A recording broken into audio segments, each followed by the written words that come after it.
Traveling through the Scottish Highlands, you can't help but feel the dramatic power of nature and the history of this wild landscape.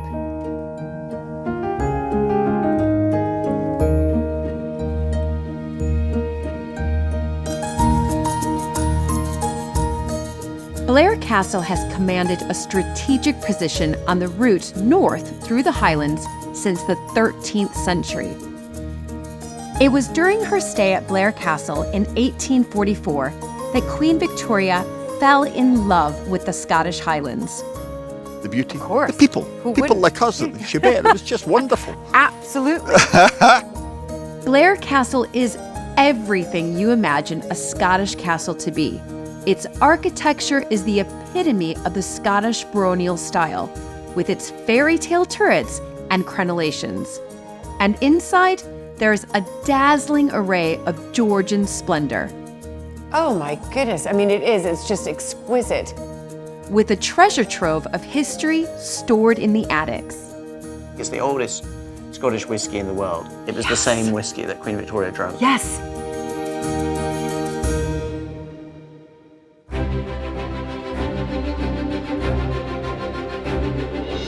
When I married into the British aristocracy, it was the start of a wonderfully exciting journey. But it was also a little daunting. I became a Viscountess, and for an American girl from a small town outside Chicago, that was quite a shock. I live with my husband Luke, heir to the Earl of Sandwich, and our family at Mapperton House in Dorset. Living in a place like this is a joy, but also a challenge. And every day we're aware that we're preserving a very special part of Britain's heritage.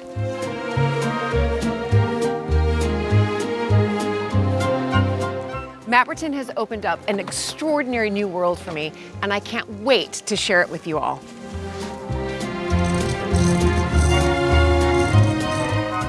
So if you love castles and manors and stately homes as much as I do, please join this American Viscountess as I journey into the British countryside in search of some of Britain's finest historic houses.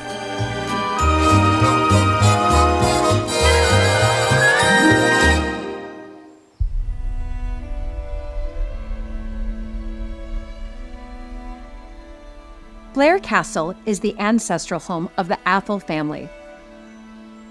Today, the castle and the 120,000-acre estates are managed by Sarah Troughton, alongside her son Bertie, who has promised to give me a tour of the interiors. Hi, Julie. How are you? Good, how are you? I'm very well. Thank you so much for coming. Goodness, Come on thank in. you so much for having me. And, whew. Okay, so let's start from the beginning here, Bertie. I've just arrived. This is the main entrance to the castle, is that right? Yep, the main entrance to the castle, and as you kind of saw outside, very much the Victorian Scots baronial style of castellations, and this is one of the few rooms that the public will see that was also a later addition. Okay. So this is an 1870 room. The building is an evolving story, but the interiors are majority Georgian. And really spectacular Georgian interiors, but with this is a Victorian addition. Right.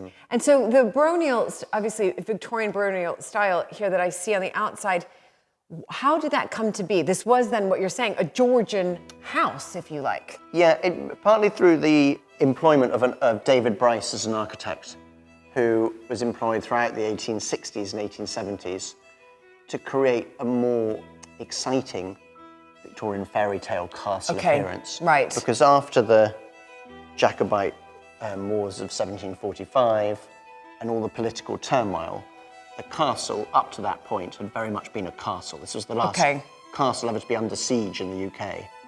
And politically, the family wanted to just be like, we're not going to cause you any trouble, we're very low-key people. So the castle became Atholl House, which was a very dull Georgian facade. Okay. And then, mid-19th century, the railway arrived, new slug of money, friendships with the royals, Yes. always trying to keep up with Queen Victoria, you know, the usual story. Yes, yes. So then it was all about castellations and aggrandizement of the Yes. castle.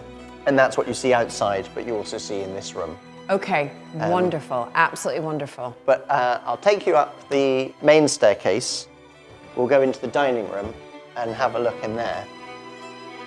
Blair Castle welcomes over 140,000 visitors each year, with 30 rooms in the castle open to the public. I could not wait to explore. So Julie, this is the tea room. And we've got a big fan display in here at the moment because we were just amused by this idea of Georgians and even Victorians as well, sitting around having their tea, flirting with their fans. Right. So different movements would mean different things. What? So if you were, you know, you might be sitting there having your tea, some chap over here might be trying to chat you up, but you would be having none of it and would be closing your fan and putting it to your right cheek, which would be like, enough with you, I'm engaged. Like, be gone. Or you might open it and coyly play with your other hand, which might be, oh, I'm interested, you know, let's talk later. Goodness. Yeah. But then if your next meal would be in here, in the dining room. It's exquisite. Georgian again, yes. Georgian again. And all this plasterwork throughout that castle took about 10 years, from 1740s and 1750s. And they spent a huge amount on the interiors after the 1745 uprising, when the exterior of the castle was made as dull as possible. They made the interior as lavish as possible. Yes. Thomas Clayton he was called the plasterer, and he was also doing Holyrood Palace at the same time. Was he? Oh my goodness, I mean it's just exquisite. And then I guess these were the two outfits owned by the 6th Duke and Duchess, so that's sort of 1860s. They were the ones that were great friends with Queen Victoria. Yes, yes. And this is what they would have worn. To dinner. Tiny waist. Yeah, I actually could have eaten anything. I mean, yeah, I know, exactly. Do you ever use the dining room? Christmas, big parties? Well, it's 100 meters away from the nearest kitchen. So Is it really? So it's not very practical. But occasionally we clear the table away and have a big party in here. Right, okay, so it is used. Yeah. And all these paintings are of scenes from around the estate. Wonderful. Well, it's absolutely exquisite. And, the Georgians just did know how to do interiors, didn't they? Yeah, it's a good room. Yeah, very good.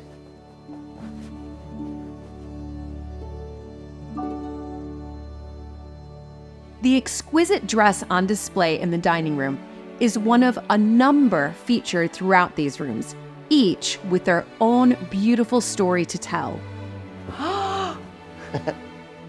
Bertie, oh my goodness. So this is the drawing room. This is the drawing room, and we've got 3 dresses on display here, dating from the Jacobite era. So this one is about 1750, just afterwards, which would have been roughly when this room was done up to be like this. Up until 1500s, 1600s, it would have been part of a banqueting hall. Okay. And then, the Georgians got at it and really went for it. And then the last dress over here is from the Queen Victoria era. So the 6th Duchess would have worn this. And if you look very closely, it's actually made out of, we think about 5,000 beetle wings. What? What? No. Oh my goodness. It was up in the attics for a good 100 years, all in tissue paper, with just a label with my grandmother had written costumes on it.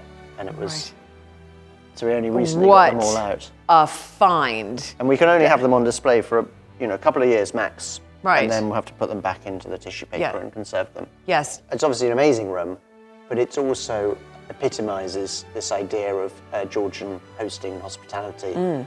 This room in particular tells the story of the 4th Duke and Duchess. Right. And the 4th Duke would fit in very well at Mapperton. He was known for planting trees. He was known as the planting Duke. Okay. He planted about 20 million, we think. So mostly on the southern bit of the estate from You're kidding me. Dunkeld all the way up, yeah. He planted about 20 million trees. Predominantly larch trees. Wow. I can also see dotted around lots of sort of the coronets showing off, yes, they were powerful and mighty, and here's our coronet. And here's our marble. I think they're also saying is that the marble on these tops and around the castle, this beautiful kind of greeny grey marble, is all from the local river, the River Tilt. Right, so they didn't, head on over to Carrara and No need. No need. You have it right here. Who knew that you had marble right here? That quite exquisite marble right here in Scotland. Well, Blair Atholl is known as the gateway to the Highlands. Yes. And part of that is the big geological shift. Right. Where marble is then made.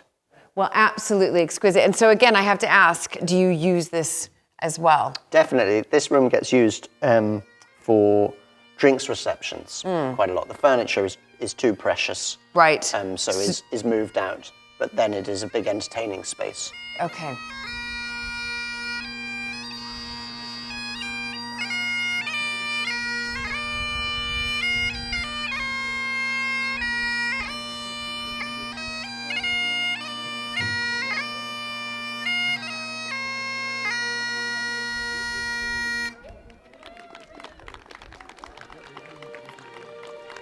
To hear more about some of the key moments of history here at Blair Castle, I met up with Sarah Troughton in the private library.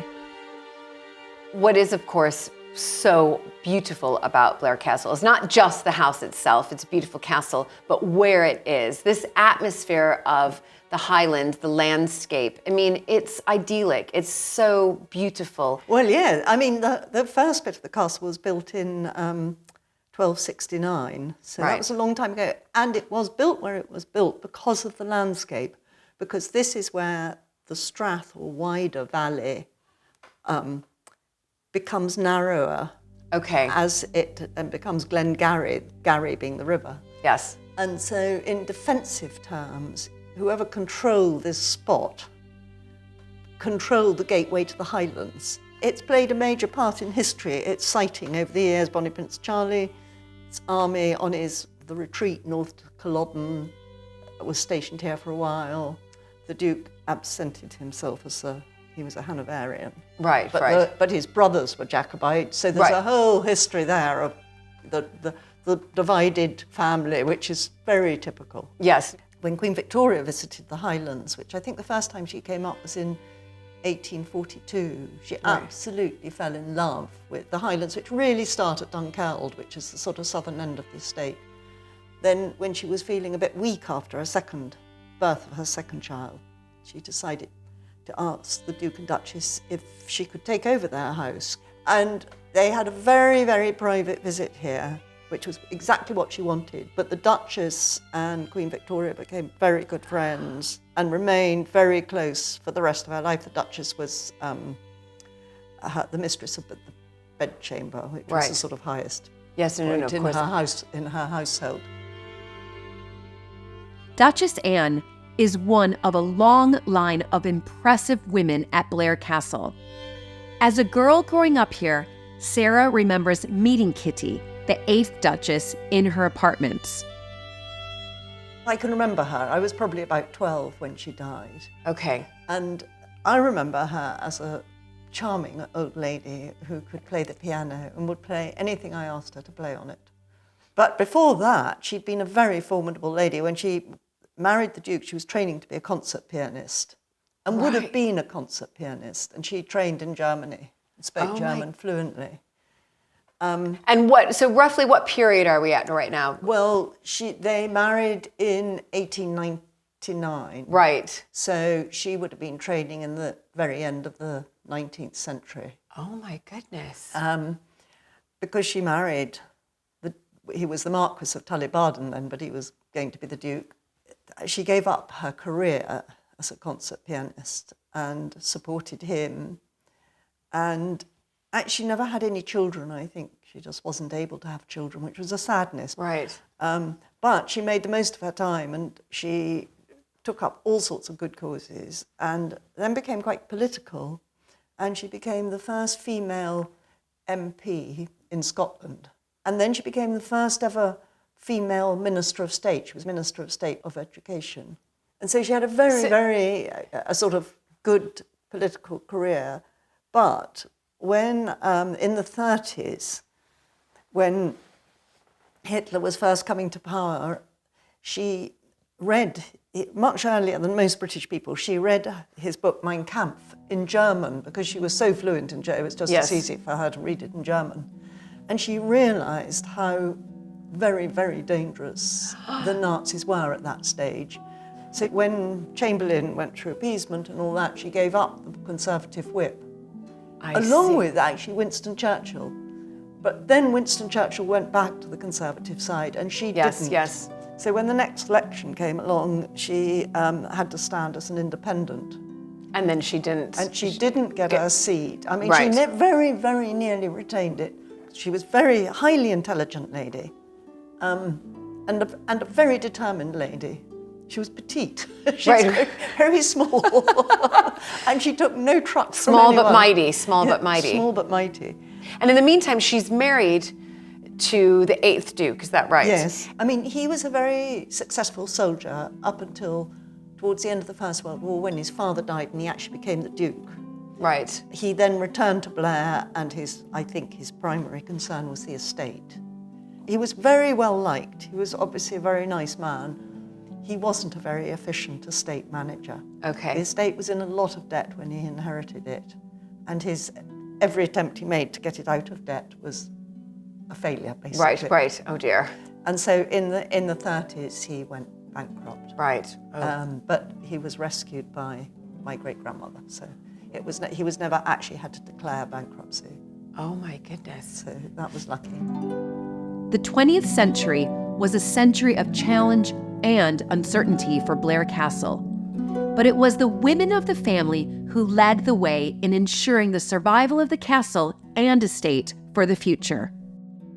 The pioneer was really my great-grandmother. She insisted that it was her company that ran the place, and they got the house ready to open to the public, which they did in 1936. In 1936? Yes, it was one of the very first ones to open.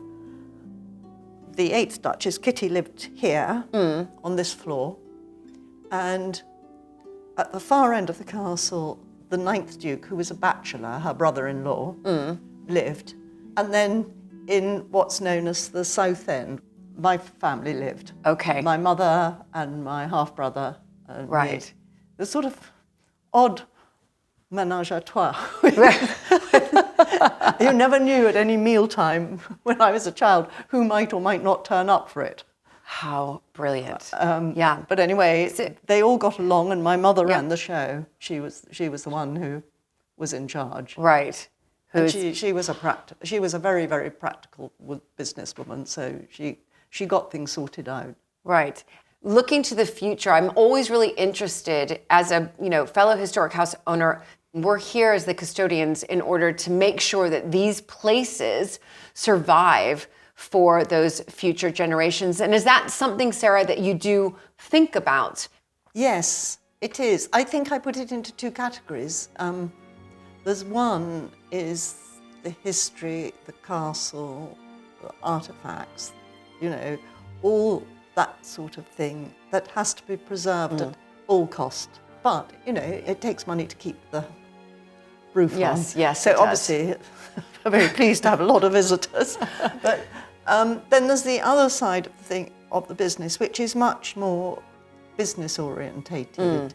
And you make sure that that's going to make enough money to keep the infrastructure of the place going, to provide decent jobs for people, as well as supporting the castle. I never think, shall we do the roof or shall we build a farm building? Right. The farm building has to pay for the farm building. Right. The roof has to be done however you get the money, even if you take it off, another successful part of the business. So true. And I mean, there's a big reward too in seeing happy visitors and people. I often walk through the rooms just as if I was a tourist. Yes, you yes. know, to visit her sort of look. And I really get quite a kick actually out of when I hear somebody discuss how lovely something is, Yes. or how well displayed it is, or you know, you get nice feedback. You do. Well, I'm a happy visitor. I mean, what a wonderful, special place, but I'm a very happy visitor here, so thank you. Good, well, I'm glad.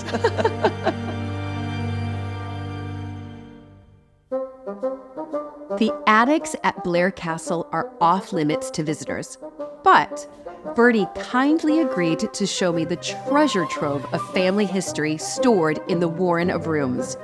Absolute heaven for me. So Julie, this is a section of the attics. There's probably over 60 rooms of attics.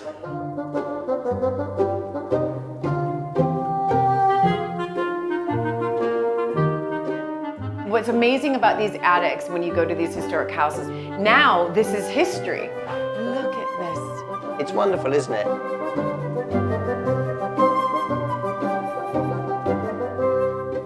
We're now on the top third section of the attic, and these are the furniture rooms.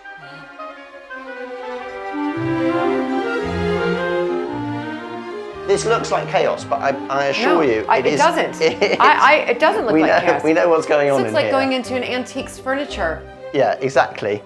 It's just brilliant, Bertie. You'll love these bits around here. So Julie, this room is quite good at giving you a picture of how the castle sort of operated in the 19th century. Right. So this is how all the rooms would have been lit through these little gas-fired lights and bulbs. These ones as well? Yeah, even the little ones. They're beautiful. They're really cool. Yeah. And then in about 1905, we built a hydro power station. And then in 1951, the castle went on to mains electricity. Right, mains electricity, So right. decommissioned that. So this would have, but throughout probably the Victorian era, Yes. this is exactly how everything would have been lit. Right. And I mean, it's just interesting to see how, of course, right here, just in this room, you can actually visualize how the castle has evolved to modern day electricity and looking what it was, during the Victorian era and where we are today.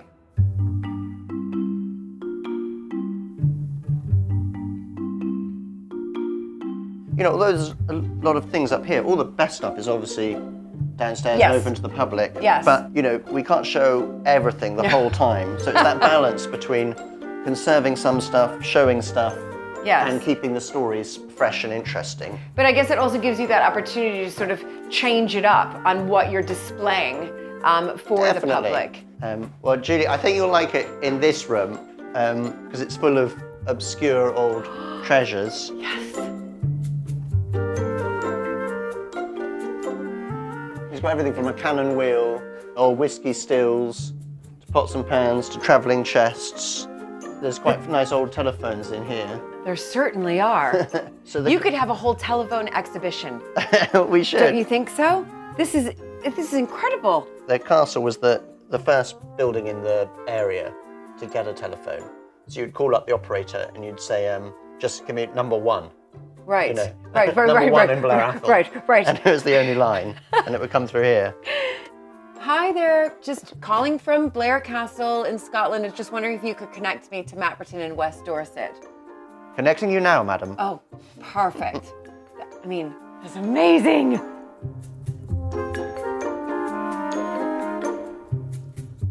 So there's so many things in here, Julie. We've got Duchess Louisa's medicine cabinet in there. Can I? Yeah, go for it. Okay. Thank you. I feel very honored. I'm clutching this little trumpet, which I should put back. It's quite sweet. It's really sweet. Look at this. This is unbelievable. No. Wait. So your kind of Victorian ailments would have been... There. Yeah. Look at that. I wonder what's in there. Yeah, I know. This is incredible. This is absolutely beautiful. Look at the velvet there and the leather case. It's beautiful. I bet you like that one. Okay, this says, last gentleman, please close the box. Okay, what is this box? It's a party box. Oh, it is. Wow. Look at gin, whiskey, sherry, brandy. I mean, whiskey is sort of the drink of Yeah, Scotland, isn't it? Not only Scotland, but Blair Castle is the home of Keepers of the Quaich, which is the world, mecca of whiskey. Quaich is the wonderful little silver bowl that you drink whiskey from. Okay. And houses like Blair would have made their own whiskey. We always knew that we had this very old whiskey in the cellars. Okay. And we recently sent it off to be carbon dated, because we had the plaques and the signs with it saying it was from 1841. And we tasted, my dad and I drank it, and it was amazing. And we sent it off, and it's come back carbon dated as, it's authentic. So we think it's the oldest Scottish whiskey in the world. And, Queen Victoria was coming and staying in 1844. So we're pretty sure that when Dad and I were tasting this whiskey, it was the same whiskey that Queen Victoria drank. Yes, this is my favorite find so far. And if there's any left, we'll have a drink. I certainly will. So only 60 more rooms to show you. Okay.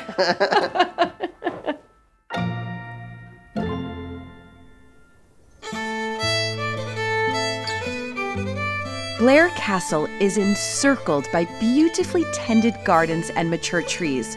But beyond, the drama of the Highlands beckon. Where better to catch a glimpse of the scale of the Atholl estates than high up on the roof of the castle?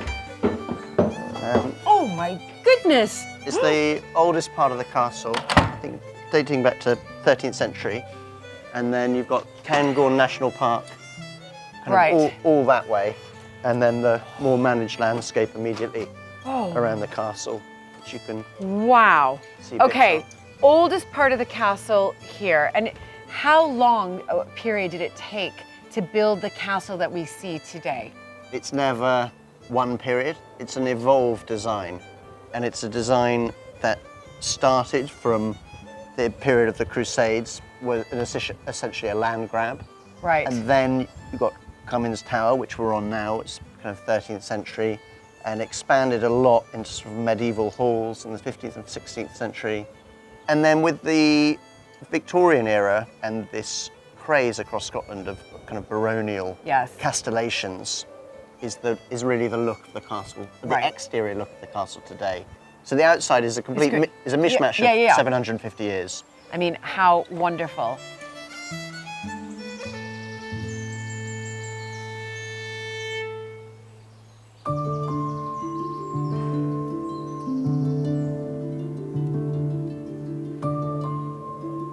I'm looking out on this incredible landscape, but I think times are evolving as well with what we're seeing out in the landscape and what sort of our forebears did with it. We're having to rethink. And is that what you're doing as well? Are you looking at this thinking, right, I am managing thousands of acres, what am I going to do with it? Yeah, I think the conception of what is a wild landscape is changing. And you're doing rewilding at Mapperton, and we're taking a similar approach, but for this landscape, I guess. Right, yes. In terms of afforestation, so we're creating a lot of native woodlands on quite a large scale. We're probably hoping to plant 2 million trees in the next 3 years, and then try and do some more of that. And also up here, a lot of these hills are peatland, where you can't grow trees, and they would have been drained either in the Victorian era or even under the 1960s government schemes. So we're doing a lot of peatland restoration, which essentially means re-wetting peatland. Yes. But both of those things, afforestation or the peatland restoration, create a lot of increase in biodiversity, which is a very nice thing. So you hopefully will see a lot more birds, wildlife, flora and fauna, and generally kind of healthier thing, as well as being carbon storage sinks. Yes, exactly. And then with the farming, we're very taken with the regenerative farming principles, which is essentially the healthier you can make your soils, the better farming you can do. And by better farming, we really mean by having zero inputs. So we're not trying to put any chemicals on the ground or medicines in the animal. And that's not something where you can draw a line and it happens overnight. Right.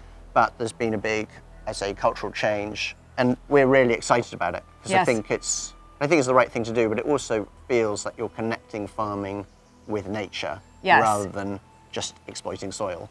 That's exactly right. And I think it's same at Mapperton. It's about finding the right balance. So, and it's looking at ways, that we can rewild at Mapperton, in particular, those farms that are marginal farmland, but at the same time, keeping farms in hand that, again, are for food production, but also going down that model of regenerative farming and looking in particular at the health of the soil and how important that is. And it's all about knowing what's right for that bit of land.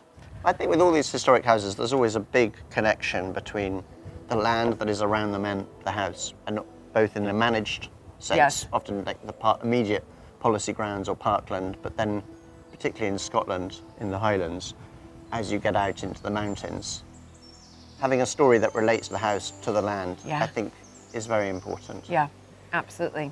Well said. I couldn't have said it better myself. I also just want to note, I love the Scottish flag there.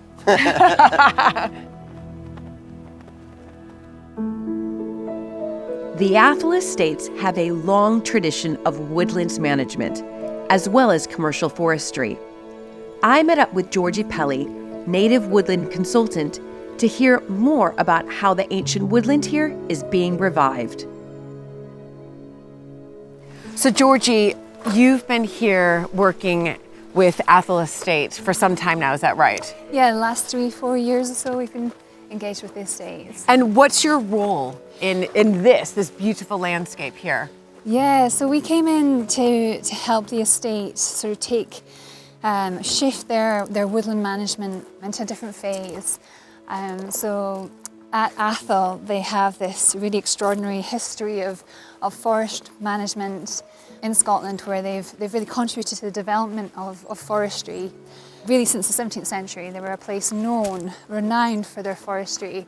And that's sort of going right back to some quirky characters where one of the dukes was so intent on expanding the forest that he would spray seed across hillsides with cannons.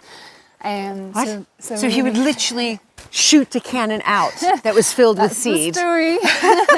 That is the story. So just finding these really innovative ways of expanding the forest at Atholl. Right. So there's thousands of hectares now that are established, really quite diverse commercial woods at Atholl. And a few hundred years ago, they were bare hills. Okay. So they have this real tradition of transforming the landscape here, of really taking and changing the landscape through forestry, through new woodlands. And in the past, that's been with this focus on commercial species of growing timber. Right. Now it's a slightly different shift, and it's going more towards this ecological restoration. Right. So yeah, it's been a real change. So it's how fascinating, and it's almost, if I don't mind, and correct me if I'm wrong, but I think there is this real shift across the country in going back to this nature recovery, right? Absolutely. And farming same way, right? Absolutely. So nature recovery, regenerative farming. Yeah, absolutely. So yeah, we're seeing that real shift across Scotland. Here at Atholl, they're making that move. It's not to say they're moving entirely away from commercial forestry, it's still part of the picture. But trying to find the balance. Absolutely, yeah. So that's why we're working in areas like this where we have these sort of remnants of native woodlands. Yes. With these sort of key species. Where they're dotted around. Mm-hmm. And you can see where trees have been lost, and you have that retreating canopy cover. So the footprint of the forest has been shrinking over the years just through different land uses. And so this is about bringing that shift where we start to regenerate that land to allow these woodlands to regenerate and create more expansive areas of woodland habitat that link up and bring all these different benefits that we know we do. Right, exactly. Biodiversity, Absolutely. all of that. So when I'm looking to my left here and you can see these sort of native, these are native, right? These are native trees. You think, gosh, what can I do with this? Is that right? Absolutely, yeah. So there's evidence of the way the land's been used, for lots of different reasons, but it's been grazed by sheep and by deer. Yes, and that's part of the picture here, but it's just about trying to maybe shift that balance a bit now so that these woodlands are not lost entirely. What we see up this glen, up Glen Tilt, these remnants, they're probably the remnants of the first forest to come in post-glacial times, Right. So the genetic continuity of maintaining the trees that we have now and avoiding losing them. Yes. You know, there's sort of that key genetic material Yes, that yes, if we lose it, it's gone. It's gone. And that's that whole, you know, sort of journey through from the glacial time. Yes. So incredible, and it's about trying to preserve that. absolutely, yeah. And when I also look to my right, though, I can see sort of dotted around sort of bundles of logs. Is that you as well? Yeah, this is quite a big piece of the picture that we're trying to shift in this glen. So this is the start of a really large scheme, a new planting scheme, a native woodland scheme. Right. So that's the first evidence of the fence line coming in, and that will be a deer fence. So we'll be excluding deer from quite a significant area. Yes. For the first sort of 20, 30 years, really, to allow those trees to establish fully in that time. Wonderful. And I mean, for a scheme like this, it's we're talking about sort of 500 hectares or so in size. Yes. And sort of 400, 500,000 trees. Yes, that's incredible. yeah. Because as much as we love deer, they can be quite damaging to, again, new life. Absolutely, that's it. They do naturally browse on these seedlings that are coming through, and they just, if where that happens repeatedly, those trees just won't quite quite grow. Exactly, Yeah. they won't make it. So it's just especially somewhere where we're establishing a lot of new seedlings. It's not just relying on the natural regeneration. There's areas where we don't have that seed source, so we come in, we plant seedlings, and we have to protect them. And you have to protect them, right? So you're really helping and aiding in this recovery of nature. Absolutely, that's what it's about. Yeah. Yeah, really trying to kickstart those natural processes again, bring the trees back into the landscape in these areas, and then all the benefits that they're associated with. Like, yeah, as you said, the biodiversity, really focusing in on the soils and how they develop. The water moving through the landscape. Exactly. I think it's really interesting here at Atholl. It is looking for a balance. Genuinely, it's not a full shift from the traditional land use to just full rewilding. It's somewhere where they're trying to find a balance between different land uses. Still have the farming, still have your stocking, but have your woodlands and expand them as well within that wider picture. Yeah, absolutely. Well, thank you, Georgie. This is brilliant. Well, gosh, if I could come back here in about, 20 to 30 years, and I might see a big significant change. difference. Exactly. Yeah, absolutely. It is absolutely all about balance, protecting new plant life and controlling the deer population who majestically roam these hills. Highland ponies have long worked and been bred on the Atholl estates, their bloodline dating as far back as the 1860s. Both Queen Victoria and Queen Elizabeth II were passionate about these beautiful but hardy ponies. I joined Gilly, Campbell's String, out on the hills to hear how these plucky ponies are upholding Highland traditions. Okay, Campbell, so nice to meet you. Nice to meet you too. And who do we have here? This is Huey and this is Lovett. Huey and Lovett. Wow, okay, so do they want to be walked? Should we start walking? Yeah, let's start walking. Okay. Yeah, this one's a bit of an impatient one. He's only young. Okay, I have never been this up close and personal to a Highland pony before, so this is very exciting for me. But they're lovely creatures, aren't they? Aye, lovely, gentle creatures. Yeah. Oh, so I can happy to. Yeah. Oh my goodness. Okay. Wow. So tell me a little bit about Highland ponies. I mean, they're a real staple here in the sort of the Highlands. Yes. Aye, they're very traditional in the deer stalking world. It's the oldest and most traditional way of taking shot deer off the hill. Okay, and that's what they're doing. Is that what these are for? 'Cause Aye. I saw these saddles and I thought, oh my goodness, has Campbell put them on? Are we going for a ride? No, these are traditional deer saddles. There's not much padding to them, as you can probably hear. Right. They're made of basically really, really hard leather to cope with the weight of a very heavy stag on it. Right, of a very heavy stag. Right. They can be upwards of 144, 150 kilograms. Right. They're very heavy. Ooh, okay. This one, Lovett likes to. Yes. Aye, he's only 5. He's quite young. He's only 5. Oh my gosh, he's sweet. Okay, so when you're culling the deer, putting them on the back of these Highland ponies, yes? Yes. But there is a purpose around culling the deer, isn't there? Yeah, it's just if you have too many deer, you won't have any plant life. The deer will eat it all. You won't have any trees, you'll have none of that. So it's just to keep a natural balance within the, because the deer have no predators. Right, of course, there's the wolves are gone. Yeah. And you know, we are here in beautiful Scotland. You know, it's just green, it's luscious, and keeping a healthy balance, if you like, of the population is brilliant for regeneration, right? Because that's what the deer can damage landscape, can't they? They can damage a lot of landscapes, but also help a lot as well. Right. With keeping plants, unwanted, non-native invasive species down. They're very good at that. So last thing anyone wants is no deer there. And this is really the job of the Highland ponies, is that right? Yes, it's essentially, it's taking shot deer off the hill is their main purpose. On some estates in Scotland you do a bit of grouse shooting. Right. So sometimes they'll go with panniers, which are big wicker baskets that sit on the side of the ponies, and you'll take slunge up the hill and take the shot grouse back off the hill with them.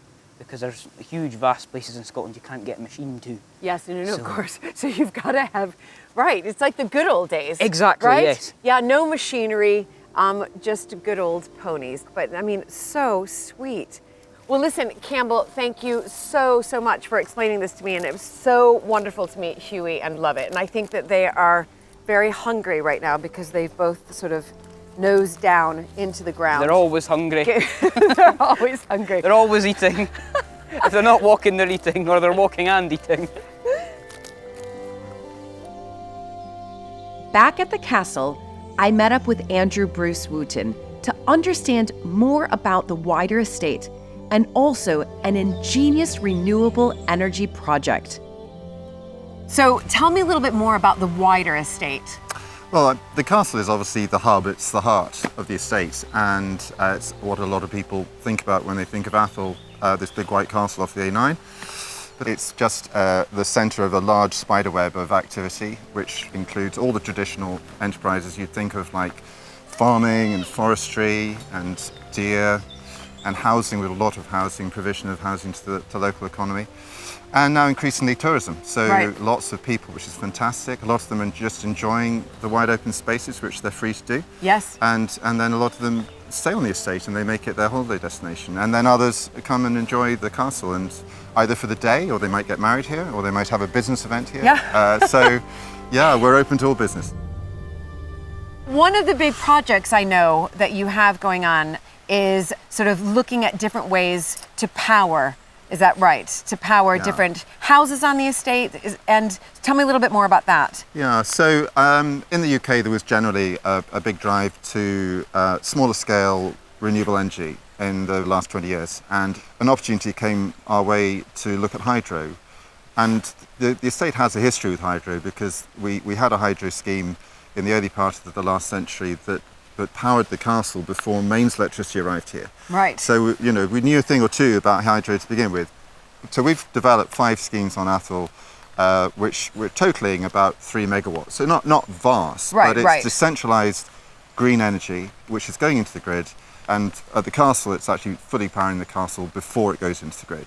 So it had been here on the castle, for 100 years? Before it went on the mains? Well, funnily enough, it was developed, as I say, in the early part of the last century, but it didn't have a huge long life before mains electricity came in. So we could use the pipeline, we can use the intake, we could use the powerhouse. All we had to do was buy the turbine and the generator. And in fact, the turbine and generator manufacturer that produced the original 100 and something years ago, still in existence. No. Yeah, so we've got the same manufacturer, more modern technology, but basically the same turbine as was there 100 years ago. So yeah, it's grand. Fantastic.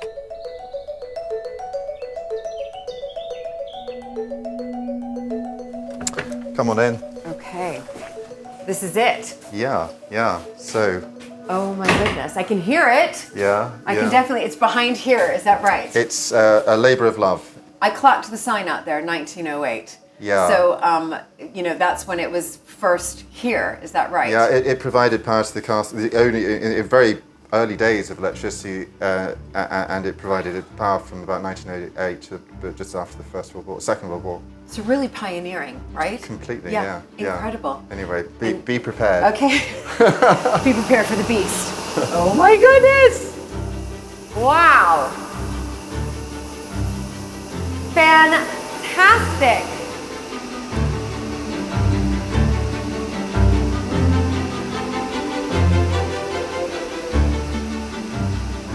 Tell me just a little bit about this design. Yeah, so it's produces about 81 kilowatts of power. Right? It's got a high efficiency of about 55%, which is pretty good. It's got about 10 bar of pressure, so it's taking water off the hill. Instead of a river input, it's taking water off a ditch system on the hill, which makes it incredibly efficient. And it comes down through a 500 millimeter pipe, the old original pipe, to this point where it gets squeezed into that 300 mil pipe, and then squeezed even more, and then pushed into a turbine through jets. And that's what rotates the turbine. Right, and that's what we're hearing. And that's what you're hearing. That's what we're hearing. Absolutely incredible. Thank you, Andrew. What a treat to see this, and just to see how we've evolved, or you've evolved, but you've come back. And there are schemes like this that are still going 100 years more. Yeah. So, I mean, this come back in 100 years, it'll be here. Incredible. That's what we like to see. Thank you, Andrew.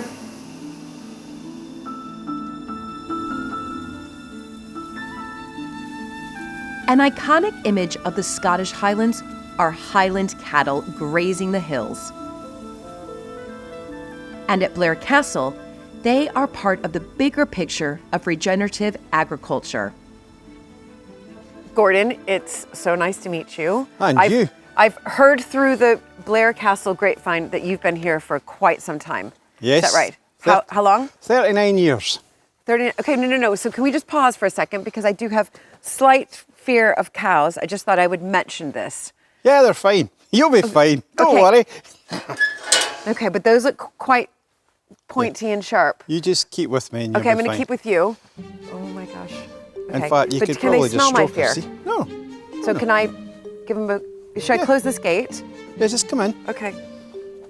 Yeah, she's fine. The other one's a wee bit more temperamental. She'll not bother you, but she'll just not come to you. Okay. This one is different. Okay, great. When I look at these Highland cows, look at how sweet they are. This is what you expect to see when you come to Scotland, right? Yeah. So more and more now. Stop it. More and more now, and why is that? Because we use them for different systems now. We can put them out in the hill. The whole idea here now is to maybe get another 10, and they put collars on them, and then they put them on the hill. You've got to remember, in Scotland, these were the main thing many years ago. It was all Highland cows, because they're easy care. They're great. They're actually lovely animals. They are lovely, but no one seems to be coming towards my hand. Is that okay? Yeah, she'll come. Look, if I take that bucket away. Okay. Yeah, put your hand out. Oh my gosh. There you go. Oh. She's fine. She'll not bother you. Okay. Okay. Here. Here we go. There you go. There you are. That's better. All right. Okay. Now they'll come in. This one here, she's a bit more. Okay, I'm going to stand behind you there, Gordon. There you go. Right. So you're here on the estate, and you look after these lovely animals. Yeah, these and another 150 cows and calves, and you've been here for 39 years. You must have seen a lot of changes. Yeah, an awful lot of changes. When I came here, there was 11 people on the farm. Now there's basically 2 on the farm. So the farm's changed over the years. Systems have changed. We were in organics, so we were trying to do something different there. Right. But now the future is regenerative agriculture. That's right, regenerative farming. We're doing something different, Can I do that? Is that okay? Of course it is. Okay, wow. So changing times. So we've all seen change throughout the world, and there'll be a lot more changes to come, I'm sure. Yeah. But I have to say, it's really exciting to see these up close and personal. Okay, what was that? Oh, they're just having fun. Okay. You're okay. Don't panic. Okay. Gordon, can I just add that for the first time in a really long time, I feel more relaxed around cattle than ever before. So you must have your good energy of calmness is, it's affecting me. It's wearing off on me. It's brushing off on me. I'm glad to hear it. What's your special power? It's just the ability to read cattle, really read the way they are, the way they react to things, It's just, it's an act you pick up over years, you know. It's just the same when they're going to carve, you know when they're going to carve. Yeah. It's just something you learn, and when you do learn it, they know you, that you know. Right. It's all right, they're just coming for the bucket, Yeah, you'll be that's fine. okay. Thanks, Gordon. Life's about fun, isn't it? It is about fun, and gosh, I've really relaxed now. Now I feel good. See, I'll just leave you here, you'll be fine. I'll come back in the morning, you'll still be here.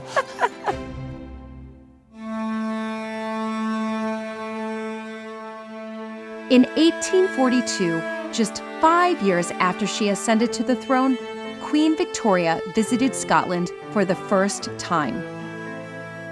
And 2 years later, Queen Victoria and Prince Albert returned to stay at Blair Castle. In the private library of the castle, Sarah Troughton explained more. So Queen Victoria, 1844, she's here. This is before Balmoral, is that right? And is it because of her stay here that she decided, right, I want a residence in the Highlands as well? Yes, I think she was very, very influenced by Prince Albert. Right. Who loved it and immediately saw a connection between here and the German landscape. And if you go, there isn't a public road, but there's a very good footpath. If you go up Glen Tilt, I think it's about 30 miles to Balmoral if you take that route. It's my goodness. But there's a famous picture of them, which is actually at Balmoral. We've got one or two of the sketches of her crossing the Taff, which was one on a pony, which is one of the rivers she had to cross in order to go on her way. There's a bridge now, but there wasn't in her day. And she's on a pony with her skirts lifted up, but her two pipers are waist deep, still piping as they cross in front of her. And the poor pony boy and everybody else. It was quite a sort of funny picture, really. Right. And also, I think this visit really helped to establish their love of the Highlands, and thus that's why we have Balmoral. People then wanted to come and go up north and visit because of the impact that I think Queen Victoria has made here in Scotland. I think that's right. I think the timing was good. I mean, the whole Jacobite rebellion and, you know, banning tartan after that, which was only ever half banned, actually. Right, yeah. A lot of it's made of the fact it was banned. All that was in the past. Right. I mean, it was 100 years in the past. So yes, people were ready to appreciate the Highlands. Yes. And the Highlands have become a lot more modern by the Victorian era. Right, right. And were part of Britain, very firmly part of Britain. And I think that it was just the ready moment for more travellers and more people to appreciate it. And to be able to experience the beauty of the Scottish Highlands. Oh, definitely.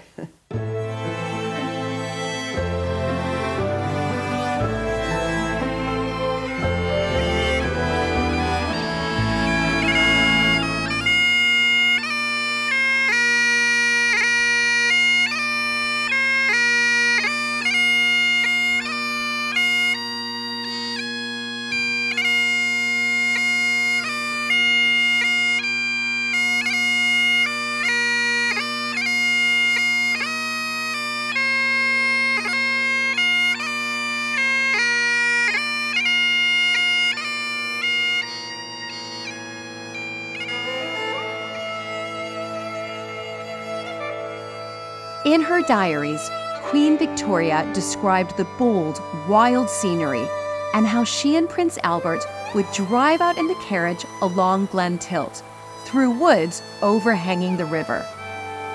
Details of the royals' stay at Blair, together with centuries of historic family documents, are kept secure in the archives of the castle.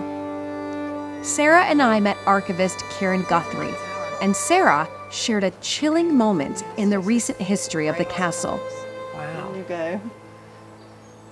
This area of the castle, known as the Clock Tower, clocks above us, was burnt down in 2011. There was a fire. Under here used to be where the old wood chip boiler was working. Yes. And all the wood chip and the auger and the oil boiler to back it up. And the flue went up the tower. Yes. And it overheated and caught light to the rafters. And it was so high up that he, for quite a long time, didn't set off an alarm. And in fact, somebody saw it, luckily, because it was about 8 o'clock at night. Somebody who lives over there saw it. And then my dog was very anxious. Right. When I went to let him out, I saw these flames leaping out. Terrible.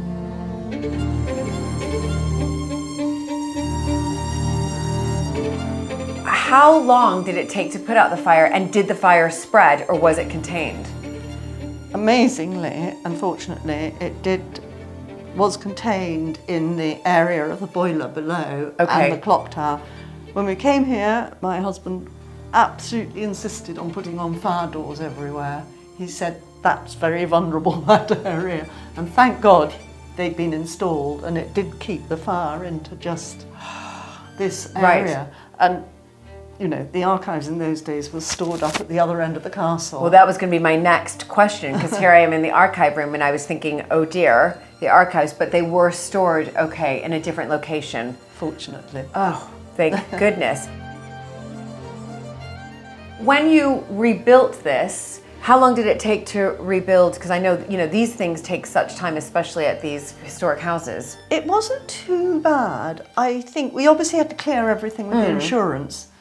But I think it was about just over a year before we had this up and running. And during that period, is that when you decided to move the archives in here and make this the new archive space? How did that come to be? Yes, we decided immediately that any boiler we had in future was not going to be in the castle. It would be out in an outbuilding. Obvious decision. And then so then obviously, what are we going to do with this? And we had all sorts of thoughts, but I'd always been nervous of the archives where they were before, because there was a flat above them, a domestic flat above them. And I thought it only takes someone to have the bath or overflow or leaking pipes. Yes. And things wouldn't have been very good. So we just thought, right, a purpose-built archive, a visitor's room where we are now, properly temperature controlled. Yes, I can feel that. I can feel the temperature right when I walked in. And actually, I think it was a good decision. Yeah. No, brilliant. The castle holds archives of the royal visit in 1844, with the friendship of Queen Victoria and Lady Glenlyon, later the 6th Duchess of Atholl, recorded in private correspondence. Throughout their lives, they wrote letters back and forward to each other. And we have all these letters that Queen Victoria wrote to her. And they're friends' letters. They're not political letters. Right. They're just two ladies writing about their families. And how would they address one another? I'm just curious. The Queen addresses her as Dear Duchess. Oh, she does. So they were very close. Very close. The 6th Duchess of Atholl was mistress of the robes or the bedchamber. Okay. And Queen Victoria actually sent Duchess Anne this drawing that she had done, explaining how she would like her train carried. We can see it's come from Buckingham Palace. Yes. A lot of the letters are edged in black, and we know this is after Prince Albert had died. Right.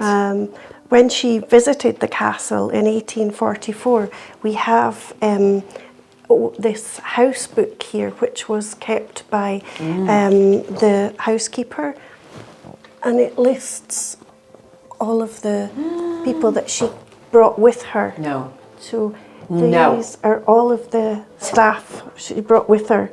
It says at the bottom, correct me if I'm wrong, but I feel it says 114 total. That can't be right. No, that is. And when you think this was a quiet family holiday.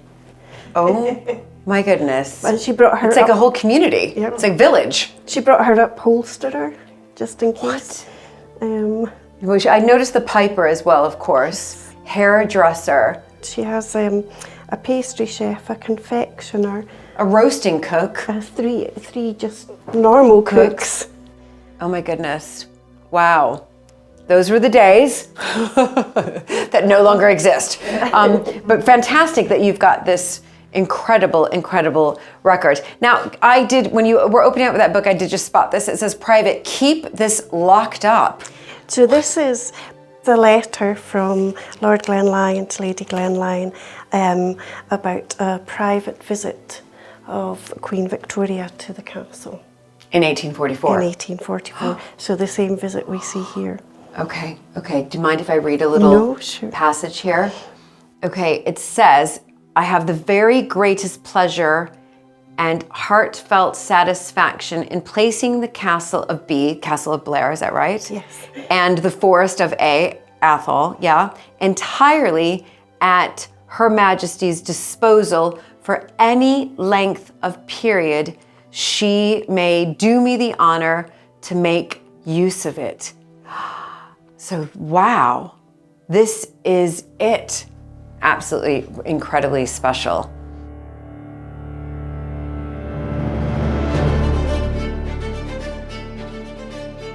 The enjoyment and privacy of Queen Victoria's stay at Blair Castle in 1844 was so treasured that the monarch bestowed a special honor on the men of the Atholl estates who had guarded the royal party. Bertie Troughton and I met up with Regimental Sergeant Major Graham Jack of the Atholl Highlanders to hear about royal connections and the history of the regiment. Can you give me a little bit of the history and the origins of the Atholl Highlanders? We go back so far in history. We were at Culloden. We were signed up to go to America in 1777. Were you? The American Wars, yes. Oh there my was gosh, wow. 200 local men and 1,000 other recruits, all ready to go from Glasgow. Right. And the war ended in America. Yes. So our 12 companies were distributed through Ireland, and we were there for very nearly 6 years. Okay. And we were going to fight in India, and there was a problem with the men because there was no re-engagement bounty, and there was almost a mutiny. Right. And in 1783, we were disbanded. Were you? Oh my goodness. Disbanded. Disbanded. Not wearing what we're wearing today. Okay. This has all come about through Lord Glenlyon. Okay. Later, the 6th Duke. And the uniform you see today, with the exceptions of the white on the sleeves and the collar and the stockings, was the same uniform he put together for a retinue of men to go to Ayrshire for the Eglinton tournament. How fantastic. 1839 it started, and that was it. So in 1842, Queen Victoria, this is our first touch with Queen Victoria, and Prince Albert were going to Taymouth Castle. Now, to get to Taymouth Castle, boat Edinburgh to Dundee, coach from Dundee to Taymouth Castle. Okay. So they had to come by coach to Dunkeld. Now, Lord Glenlyon was aware this was happening, and he put out an invitation to Queen Victoria to have lunch in Dunkeld. So very early that morning, he set off from the castle here, and on his way to Dunkeld, he picked up retinues of supporters. And by the time he got to Dunkeld, if I'm correct in saying, there was 977 men. No. Right. All to meet the Queen? To meet the Queen. Right. Incredible. In Dunkeld. And there he entertained Her Majesty and Prince Albert to lunch. And she asked if any of the men could dance. And some of the men could dance. So they danced reels for Queen Victoria at Dunkeld. So that was the first time we'd ever met Queen Victoria. Okay. But this was before she started to look for a property in Scotland. Okay. She was looking for a castle in Scotland. She fell in love with Scotland. Right. The beauty. Of course. The people. Who people wouldn't? like us that she met. It was just wonderful. Absolutely. Absolutely.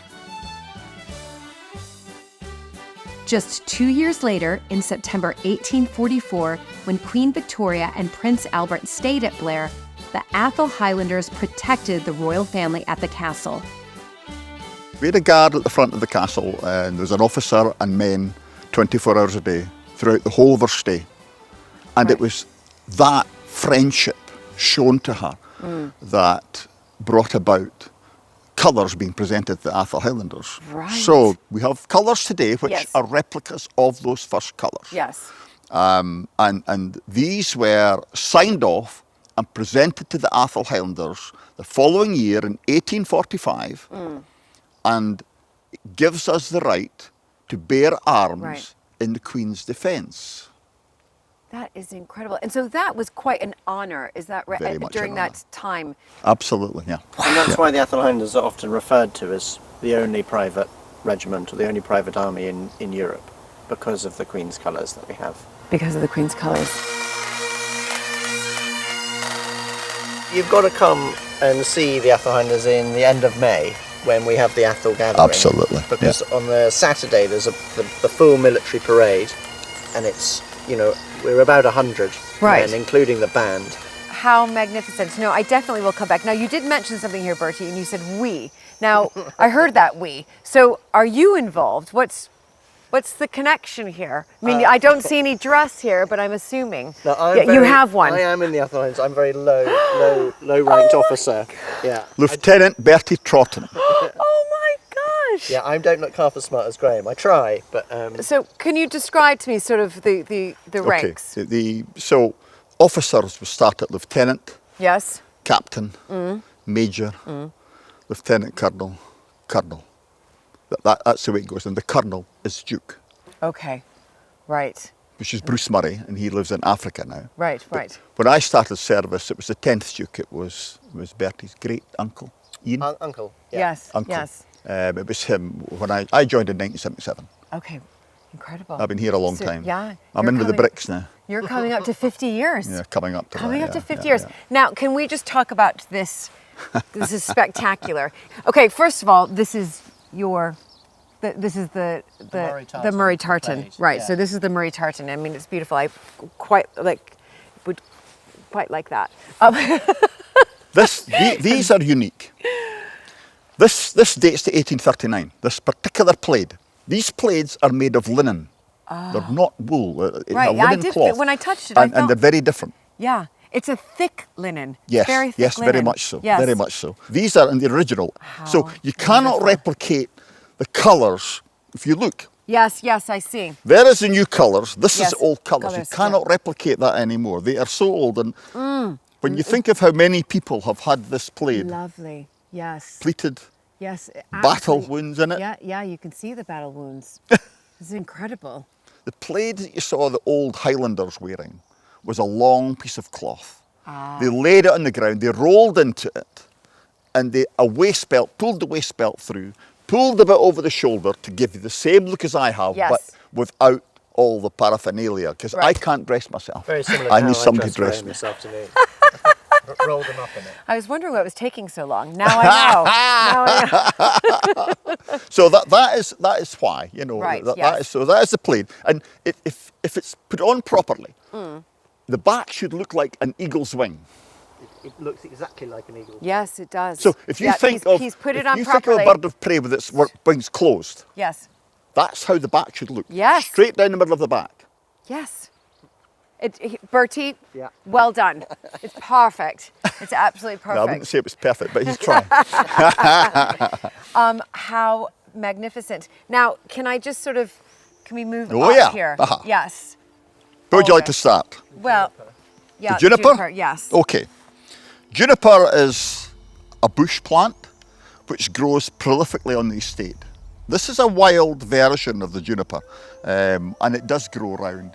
There's bushes at the top there. Right, yes. That's juniper bushes there. It's a very jaggy. Yeah, it is. Very jaggy material. Right.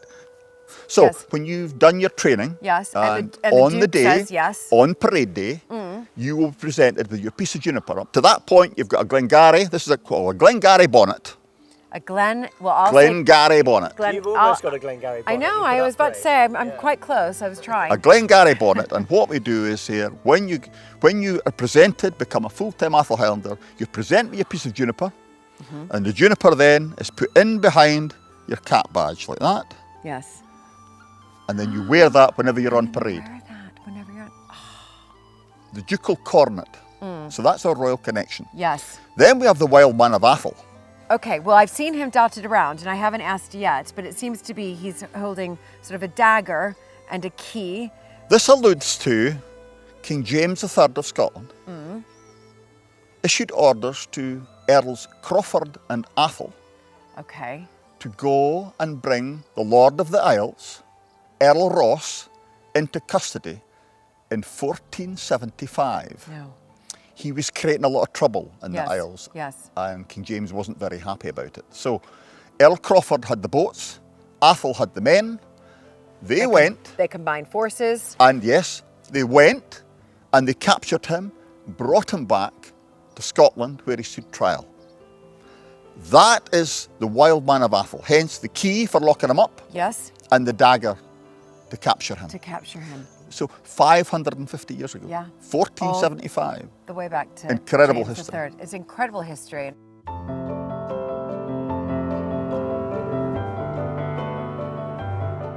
I started my working life on Atholl Estates here.